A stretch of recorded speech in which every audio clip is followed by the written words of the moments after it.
सहस्रक विकास उद्दिष्टे, त्यालाच millennium development goals असंही म्हटलं जातं. ते कधी आले? तर मिलेनियम डेव्हलपमेंट गोल्स म्हणजे काय बरं, ते का आणले गेले? तर जगातल्या सर्व देशांनी एकत्र येऊन गरिबी, भूक आणि आजारांविरुद्ध लढण्यासाठी एका करारावर स्वाक्षरी केली. येस, इंटरनॅशनल कोऑपरेशन घडवून आणण्यासाठी, आंतरराष्ट्रीय सहकार्य जे आहे ते घडवून आणण्यासाठी कोणत्या विषयांवर? गरिबी निर्मूलन, भुकेचं निर्मूलन आणि आजारांविरुद्ध लढण्यासाठी एका करारावर स्वाक्षरी करण्यात आली. त्यालाच मिलेनियम डेव्हलपमेंट असं म्हटलं जातं. ते कधी केलं बरं? सप्टेंबर 2000 मध्ये. सप्टेंबर 2000 या वर्षी जे आहे ते तिथे करण्यात आले. त्यातूनच MDGsचा जो आहे तो जन्म झालेला आपण बघू शकतो. त्याचा कालावधी काय होता बरं? या ॲग्रीमेंटचा किंवा या गोल्सचा कालावधी काय होता? 2000 ते 2015, 15 वर्ष. येस, उद्दिष्ट, आता याची काही उद्दिष्टे होती.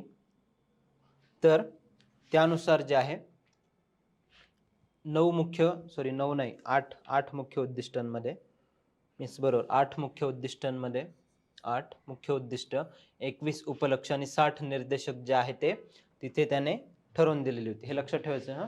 MDGsची मुख्य उद्दिष्ट काय होती? तर 8 होती ती, 21 उपलक्ष्य होती आणि 60 निर्देशक. हे आकडे लक्षात ठेवायचे. येस, सप्टेंबर 2000 मध्ये, 15 वर्षाच्या कालावधी करता. ओके, मग ते 8 मुख्य उद्दिष्ट कोणती बरं? मुख्य सहस्रक जे आहे ती सहस्रक विकास उद्दिष्ट कोणती? मिलेनियम डेव्हलपमेंट गोल्स कोणती? तर पहिलं जस्ट एक तुम्हाला वाचून दाखवलं, अत्यंत गरिबी आणि भुकेचे निर्मूलन करणे. दुसरं, सार्वत्रिक प्राथमिक शिक्षण साध्य करणे. बघा इथे भूक, गरिबी आणि भूक याच्यावर जास्त फोकस दिलाय, गरिबी आणि भूक. दुसरं, सार्वत्रिक प्राथमिक शिक्षणावर भर दिलेला आहे. तिसरं, लिंग समानता आणि महिला सक्षमीकरण. येस, लिंग समानता आणि महिला सक्षमीकरण. चौथं, बाल मृत्यूदर कमी करणे, त्यामध्ये 5 वर्षांखालील बालकांचा मृत्यूदर 2/3 कमी करणे, 2/3 कमी करणे. पाचवं, माता आरोग्य सुधारणे. येस, मॅटर्नल हेल्थ जे आहे ते सुधारणे. मग त्यामध्ये मॅटर्नल मॉर्टॅलिटी रेट, माता मृत्यूदर जो आहे तो 3/4 कमी करणे. येस, 6वं जे आहे ते HIV, एड्स, मलेरिया आणि इतर रोगांची जो आहे तो लढा देणे, त्यांचा प्रसार रोखणे, त्यावर जे आहे ते नियंत्रण मिळवणे. नंतर 7वं, पर्यावरणीय शाश्वतता जी आहे ती सुनिश्चित करणे. येस, आणि 8वं, विकासासाठी जागतिक भागीदारी जी आहे ती विकसित करणे. मग त्यामध्ये जे आहे ते गरीब देशांना, अविकसनशील जे आहे ते अविकसित किंवा विकसनशील देशांना कर्जमाफी, व्यापार सवलती आणि नवीन तंत्रज्ञान उपलब्ध करून देण्याचं काम कोणावर? तर ते विकसित देशांवर तिथे टाकण्यात आलं. येस, माझ्या माहितीनुसार हा देखील एक पूर्वपरीक्षेत प्रश्न विचारला गेलेला आहे की खालीलपैकी कोणते घटक जे आहेत ते सहस्रक विकास उद्दिष्टांचे भाग होते किंवा MDGs जे आहे त्यांचा भाग होते. येस, तर हे 8च्या 8 तुम्हाला लक्षात ठेवायचे आहेत. ओके, UPSCत नाही विचारणार यावर प्रश्न 100%, पण MPSCत जो आहे तो पूर्वपरीक्षेमध्ये प्रश्न येऊ शकतो. येस, आणि विचारला पण गेलेला आहे. जरीही त्यांचा कालावधी जो आहे तो पूर्ण झालेला आहे असला 2015ला, तरीही त्यावर जे आहे ते प्रश्न येऊ शकतात. येस, 8 घटक जे आहे ते तुम्हाला लक्षात ठेवायचे. मग त्यामध्ये अत्यंत गरिबी आणि भुकेचे निर्मूलन करणे. दुसरं, परत एकदा सांगतोय, सार्वत्रिक प्राथमिक शिक्षण साध्य करणे. तिसरं, लिंग समानता आणि महिला सक्षमीकरण. चौथं, बाल मृत्यूदर कमी करणे. माता आरोग्य सुधारणे. रोगांशी लढा देणे. पर्यावरणीय शाश्वतता सुनिश्चित करणे आणि विकासासाठी जागतिक भागीदारी जी आहे ती तिथे विकसित करणे. येस, MDGs मधील भारताची कामगिरी हे लक्षात ठेवण्याची गरज नाहीये. ओके, कारण हे आकडे जे आहेत ते दरवर्षी बदलत असतात. येस, आता SDGs, सस्टेनेबल डेव्हलपमेंट गोल्स, शाश्वत विकास उद्दिष्टे. ओके, बरं, आता शाश्वत विकास ही संकल्पना कुठून आली बरं? शाश्वत विकास ही संकल्पना कुठून आलेली आहे? शाश्वत विकासाची डेफिनेशन मी तुम्हाला सांगितली होती. येस, शाश्वत विकासाची जी आहे ती संकल्पना तुम्हाला तिथे सांगितली होती. शाश्वत विकास म्हणजे काय? आताच्या पिढीचा विकास करताना पुढच्या पिढींना देखील ते संसाधनं तिथे अबाधित ठेवली पाहिजेत. ओके, तर त्यानुसार जी आहे ती शाश्वत विकासाची किंवा सस्टेनेबल डेव्हलपमेंटची संकल्पना आलेली आपण तिथे बघू शकतोय. मग तो पहिल्यांदा ब्रुंटलँड रिपोर्ट जो आहे तो पब्लिश केला गेला. ब्रुंटलँड, BRUNDTLAND रिपोर्ट 1987 ला जो आहे तो तिथे पब्लिश केला गेला. 1987 ला. येस, ह्यावर प्रश्न देखील विचारण्यात आलेला आहे. ब्रंटलँड रिपोर्ट, ब्रंटलँड कमिशन, त्याची थीम काय होती? Our common future. Yes, Brundtland commission 1987 ला, त्यामध्ये शाश्वत विकासाची संकल्पना जी आहे ती पहिल्यांदा मांडण्यात आली. त्याची थीम काय होती? Our common future, our common future. लक्षात ठेवायचं आहे का? तर हो, येस. एक तर इयर विचारले गेलेलं आहे मागच्या काही वर्षांमध्ये एमपीएससीला, किंवा त्या कमिशनचं नाव विचारले गेलेलं आहे, पहिल्यांदा कुठे आले, किंवा त्यांनी काय दिलं तर सस्टेनेबल डेव्हलपमेंट गोल दिलं ते दिलं, किंवा त्याची थीम विचारली गेलेली आहे अवर कॉमन फ्युचर. ओके, कोणी एस्टॅब्लिश केलं बरं? आता हे कमिशन कोणी सेटअप केलं होतं? ब्रंटलँड कमिशन कोणी सेटअप केलं होतं? तर येस, ते कोणी सेटअप केलं होतं? World commission on environment and development. World commission on environment, हे लिहिलंय तुम्ही? World commission on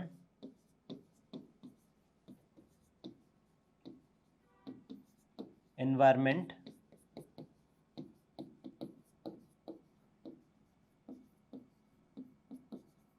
and development. World commission on environment and development, ही देखील एक फॅक्ट लक्षात ठेवायची. ओके, लिहिलं? त्यामध्ये बघा आता SDGs जे आहे ते सस्टेनेबल डेव्हलपमेंटचं तुम्हाला सांगितलं, त्याच्याशी रिलेटेड जे आता थोडासा एन्व्हायरमेंटचा भाग येत होतो की कॉन्फरन्सेस झाल्या. येस, कॉन्फरन्सेस झाल्या रिओ डी जानेरियोला, किंवा पहिली वसुंधरा परिषद. परत सांगू का हे जे लिहून दिलंय ते? येस, सस्टेनेबल डेव्हलपमेंट, शाश्वत विकास. आपण जे बघितलं ते आता MDGs बघितलं. ओके, MDG सहस्त्र विकास उद्दिष्ट. येस, ते 2015ला जे आहे ते त्यांची मुदत संपली. 2015ला जे आहे ती मुदत संपली. त्याच्यानंतर जे आहे ते सस्टेनेबल डेव्हलपमेंट गोल्स आणले गेले. सस्टेनेबल डेव्हलपमेंट गोल्स, किंवा तर सस्टेनेबल डेव्हलपमेंट गोल्सच्या अंडर जे आहे ते आपण सस्टेनेबल डेव्हलपमेंटची संकल्पना समजून घेतो. सस्टेनेबल डेव्हलपमेंटची संकल्पना पहिल्यांदा कोणी मांडली असेल तर ती ब्रंटलँड कमिशनने मांडली 1987 ला. Yes, BRUNDTLAND. मी पण एकदा स्पेलिंग चेक करतो.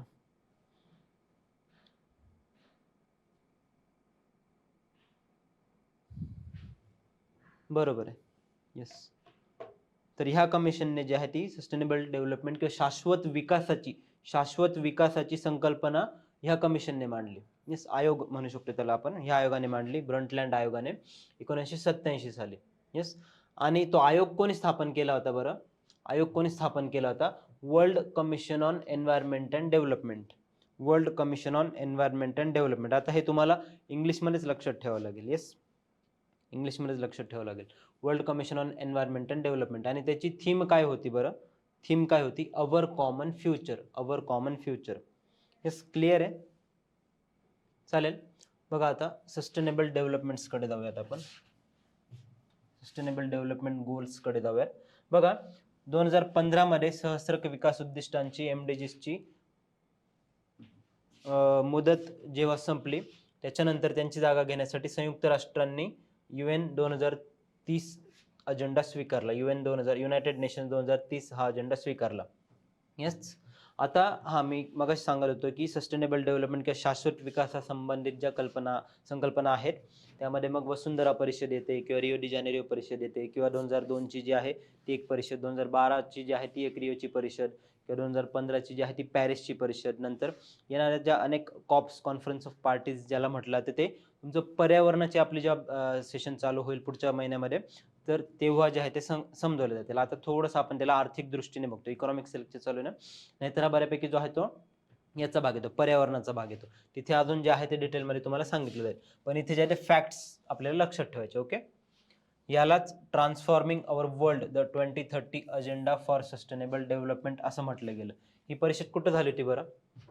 ही परिषद कुठे झाली होती? तर पॅरिस या ठिकाणी झाली होती. पॅरिस कॉन्फरन्स असं देखील म्हटलं जातं त्याला. पॅरिस कॉन्फरन्स 2015ला झाली होती पॅरिसला. त्यातूनच जे आहे ते शाश्वत विकास उद्दिष्ट तिथे स्थापन करण्यात आले. शाश्वत विकास उद्दिष्ट. येस, त्यांचा कालावधी. आता ही लागू पासून करण्यात आली? प्रश्न विचारू शकते. लागू कधीपासून करण्यात आले? तर 1 जानेवारी 2016 ते 31 डिसेंबर 2030 पर्यंत यांचा कालावधी असणार आहे. 1 जानेवारी 2016 तर 31 डिसेंबर 2030 बरोबर 15 वर्ष. यस. आता इथे मुख्य उद्दिष्ट किती आहेत? मुख्य उद्दिष्ट किती आहेत याची? तर ती असणार आहेत 17 मुख्य उद्दिष्टे. 17 जी आहेत ती मुख्य उद्दिष्ट असणार आहेत. Yes.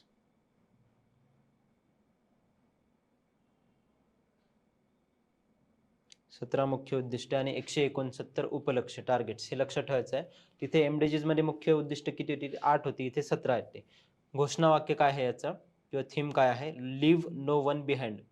Leave no one behind म्हणजेच इन्क्लुझिव्हनेस आणणे. इन्क्लुझिव्हनेस म्हणजे काय? तर समाजातील प्रत्येक व्यक्तीपर्यंत जी आहे ती विकासाची जी प्रक्रिया आहे ती पोहोचवणे किंवा विकास पोहोचवणे. Yes. Leave no one behind 17 मुख्य उद्दिष्ट 1 जानेवारी 2016 पासून लागू करण्यात आले.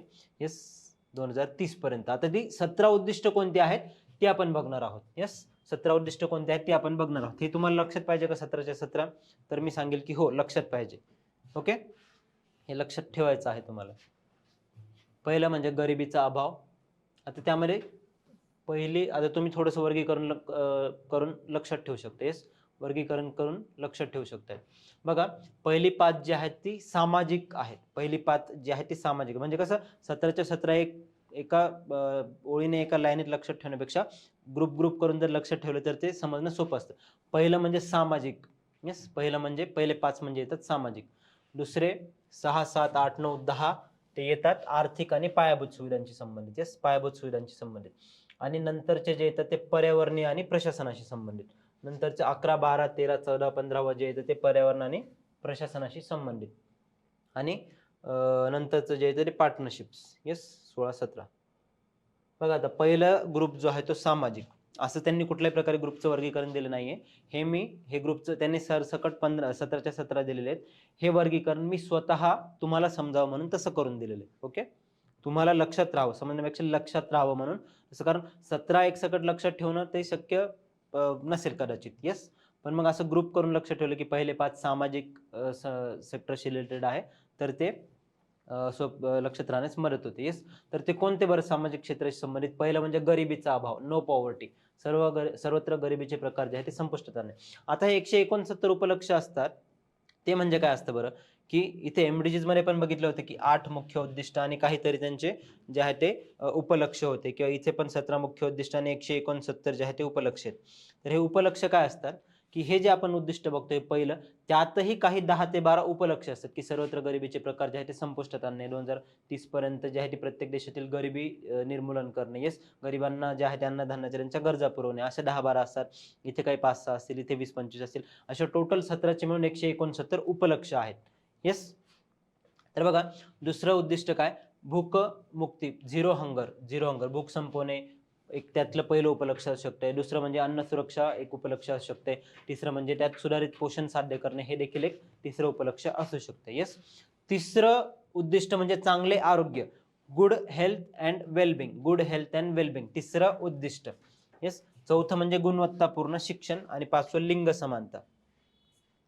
5 जे आहेत पहिले ते सामाजिक आहेत. येस. आता हे सर भरपूर विद्यार्थी डाऊट विचारतात की सर हे लक्षात ठेवून अवघड आहे जरा कसं लक्षात ठेवायचं? तर तेच आहे की असं एक तर ग्रुप्समध्ये त्याला लक्षात ठेवा. 5-5च्या ग्रुप्सने लक्षात ठेवा किंवा काहीतरी त्याला तुम्ही तुमचं इंडिव्हिज्युअल न्यूमोनिक्स बनवा. येस. काहीतरी इंडिव्हिज्युअल न्यूमोनिक्स बनवा. जसं की आपण ग्रहमाले आपलं जे जे आहे आकाशगंगा आहे त्यामध्ये ग्रहांचा क्रम लक्षात ठेवण्यासाठी एक न्यूमोनिक्स वापरतो ना की my very efficient mother just served us nuts. Okay. My वरून मार्स, व्ही वरून व्हेनस येतो दुसरा सूर्यापासून इकडे. माय व्हेरी इफिशियंट. ई वरून अर्थ येतो. एम वरून परत मर्क्युरी येतो. मदर जस्ट वर जेचा ज्युपिटर येतो. जस्ट सर्व्ड अस ना. एस वरून सॅटर्न येतो. अस म्हणजे युरेनियम आणि नट्स एनचा नेपच्यून येतो. येस. तर अशा प्रकारे काहीतरी न्यूमॉनिक्स बनवून देखील तुम्ही त्याला लक्षात ठेवू शकता. जर तुम्हाला काही सुचलं तर ते इथे सांगा, आपण बाकी विद्यार्थ्यांना जे आहे ते शेअर करू. ओके. किंवा असं ग्रुप्समध्ये आणि नाहीच काय तर कंटिन्युअसली वाचत राहते. Revision is the best solution. Okay. गरिबीचा अभाव पण सर्वच्या सर्व लक्षात ठेवायचे. गरिबीचा अभाव, भूकमुक्ती, चांगले आरोग्य, गुणवत्तापूर्ण शिक्षण, लिंग समानता. ओके.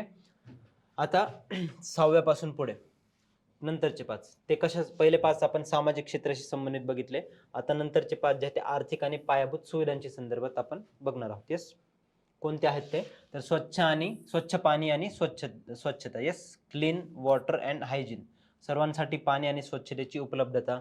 नंतर 7वं कोणतं, स्वस्त आणि स्वच्छ ऊर्जा, अफोर्डेबल अँड क्लीन एनर्जी, स्वस्त आणि स्वच्छ ऊर्जा, affordable and clean energy. Okay, सर्वांना परवडणारी आणि शाश्वत ऊर्जा मिळवून देणे. यस, सर्वांना परवडणारी आणि स्वस्त आणि स्वच्छ ऊर्जा जी आहे ती तिथे मिळवून देणे. नंतर 8वं, चांगलं काम आणि आर्थिक वाढ, सर्वसमावेशक आर्थिक वाढ आणि सर्वांना रोजगार. Yes, decent work and economic growth. Yes, आपण सुरुवातीला बघितलं होतं ना की याचं काय, डिसेंट वर्क म्हणजे चांगलं काम, आणि चांगलं म्हणजे की त्यातून तुमचं जे राहणीमान आहे ते सुधारू शकतं. येस, डिसेंट वर्क, आणि त्यातून तुमची आर्थिक वाढ देखील होऊ शकते. 9वं जे आहे ते उद्योग नाविन्य आणि पायाभूत सुविधा, उद्योग नाविन्य आणि पायाभूत सुविधा, त्यामध्ये जे आहे ते लवचिक पायाभूत सुविधा आणि नाविन्यपूर्ण संशोधनाला चालना. येस, 10वं जे आहे ते विषमता कमी करणे, देशांतर्गत आणि आंतरराष्ट्रीय स्तरावरील विषमता कमी करणे. इनइक्वॅलिटी, 10वं जे आहे ते इनइक्वॅलिटी. येस, तुम्हाला कशा पद्धतीने लक्षात ठेवायचे मी तुम्हाला 3-4 वेळेस सांगितले, तुम्हालाही इंडिव्हिज्युअली काही जर एखादं सुचत असेल तर त्या पद्धतीने जे आहे ते तुम्ही लक्षात ठेवू शकता. ओके, नंतरची जी आहे ती आता 11व्यापासून पुढे ती पर्यावरणीय आहेत. येस, पर्यावरणीय आहेत, 11, 12, 13, 14, 15, 1, 2, 3, 4, पुढची 5 जी आहेत ती पर्यावरणीय. तेवढं लक्ष, पहिली 5 सामाजिक, दुसरी 5 आर्थिक, तिसरी 5 पर्यावरणीय. येस, त्यामध्ये 11वं कोणतं, शाश्वत शहरे आणि समुदाय, शहरे सुरक्षित आणि शाश्वत बनवणे, त्याचे काही उपलक्ष असतील 10-12. नंतर 12वं, जबाबदार उपभोग आणि उत्पादन, शाश्वत. येस, रिस्पॉन्सिबल कन्झम्पशन, त्यामध्ये प्लास्टिकचा वापर टाळणे किंवा ज्या पर्यावरणाला हानिकारक गोष्टी आहेत, येस, त्यांचा वापर टाळणे आणि नवीकरणीय ऊर्जेकडे जाणे. ओके, रिन्युएबल एनर्जीकडे जाणे, त्यामध्ये त्याचा समावेश होतो, जबाबदार उपभोग आणि उत्पन्न, आणि त्याचं उत्पादन पण. येस, 13वा, हवामान कृती, क्लायमेट ऍक्शन.